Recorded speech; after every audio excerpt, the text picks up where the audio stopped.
வணக்கம். நீங்களும் உங்கள் அன்பு குடும்பமும் எல்லா வளமும் பெற்று வாழ்க வளமுடன். நான் சத்யதேவ் ரோஷன் பேசுகிறேன். நம்ம என்ன தான் உயர்ந்த உணவு சாப்பிட்டாலும் அந்த உணவை சரியாக செரிமானம் பண்ணலன்னா அந்த உணவு நச்சாக மாறும். நமக்கு உடல் சார்ந்த பிரச்சனைகள் மட்டும் இல்லாமல் மனம் சார்ந்த பிரச்சனைகளும் வரும். உணவு சரியாக செரிமானம் ஆகலைன்னா நம்மளோட முக்கியமான உள்ளுறுப்புகள் பாதிக்கப்படும்.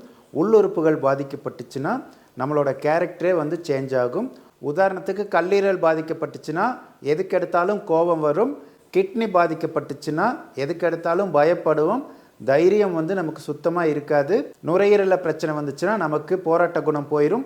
சின்ன சின்ன பிரச்சனைகளை கூட நம்மளால் சந்திக்க முடியாது. இந்த மாதிரி நமக்கு இருக்கக்கூடிய உடல் சார்ந்த பிரச்சனைக்கும் மன சார்ந்த பிரச்சனைக்கும் நம்ம உடம்புல இருக்கக்கூடிய அந்த செரிமான மண்டலம் சரியாக இயங்காதது தான் முக்கியமான காரணம். இப்போ நம்ம ஒரு அற்புதமான முத்திரையை பார்க்க போகிறோம். இந்த முத்திரை மிகவும் சக்தி வாய்ந்த முத்திரை. இந்த முத்திரையை நம்ம பயிற்சி பண்ணுறது மூலிமா நமக்கு இருக்கக்கூடிய செரிமானம் சம்பந்தப்பட்ட பிரச்சனைகள் எல்லாமே தீர்ந்துடும். நம்ம என்ன உணவு சாப்பிட்டாலும் அந்த உணவுலிருந்து நல்ல சத்துக்கள் முறையாக பிரிக்கப்பட்டு உடலில் இருக்கக்கூடிய எல்லா உறுப்புகளுக்கும் தேவைப்படக்கூடிய சத்துக்கள் முறையாக போய் சேரும்.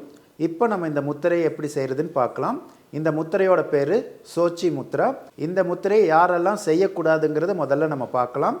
மன அழுத்த பிரச்சனை இருக்கிறவங்க, பிளட் ப்ரெஷர் ஹையாக இருக்கிறவங்க, நுரையீரல் பிரச்சனை, இதயத்தில் பிரச்சனை இருக்கிறவங்களாம் இந்த முத்திரையை பயிற்சி செய்ய வேண்டாம். அதே மாதிரி மனம் சார்ந்த பிரச்சனை இருக்கிறவங்களும் இந்த முத்திரையை பயிற்சி செய்ய வேண்டாம். இப்போ இந்த முத்திரையை எப்படி பயிற்சி செய்கிறதுன்னு பார்க்கலாம்.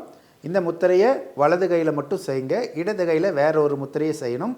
அதுக்கு என்ன காரணங்கிறது நான் பின்னாடி சொல்கிறேன். உங்களோட வலது கையில் பெருவிரலையும் ஆள்காட்டு விரலையும் தவிர்த்து மற்ற 3 விரல்களையும் உள்ளங்கையில் இந்த மாதிரி மடித்து வச்சுக்கோங்க. மடித்து வச்சதுக்கப்புறம் பெருவிரலை நடுவிரலில் இப்படி அழுத்தி வச்சுக்கோங்க.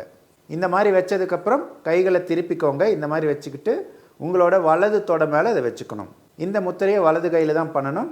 உங்களோட இடது கையில் ஆதி முத்திரை வச்சுக்கணும். அது எப்படிங்கிறது பார்க்கலாம். இடது கையில் உங்களோட பெருவிரலை சுண்டு விரலோட அடிப்பகுதியில் வச்சு மற்ற எல்லா விரல்களையும் இந்த மாதிரி மூடிக்கணும். இதுக்கு பேர் ஆதி முத்திரை.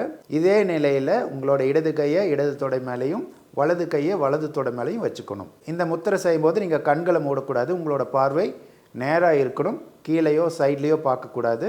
கண்களை கண்டிப்பாக மூடக்கூடாது. கண் சிமிட்டலாம், ஆனால் மூடக்கூடாது. இந்த முத்திரையை நீங்கள் சாப்பிட்றதுக்கு முன்னாடி 1 மணி நேரத்துக்கு முன்னாடி செய்யுங்க. முடிஞ்ச வரைக்கும் வஜ்ராசனத்தில் உட்காந்துட்டு செய்யுங்க. அப்படி இல்லைன்னா சம்மணங்கால் போட்டு உட்காந்துட்டு செய்யுங்க. சாப்பிட்டு முடிச்சதுக்கப்புறம் இந்த முத்திரையை செய்யுங்க. சாப்பிட்டதுக்கப்புறம் ஒரு 5 நிமிஷம் கழித்து இந்த முத்திரையை செய்யுங்க. இந்த முத்திரையை 10 நிமிஷம் செய்யணும்.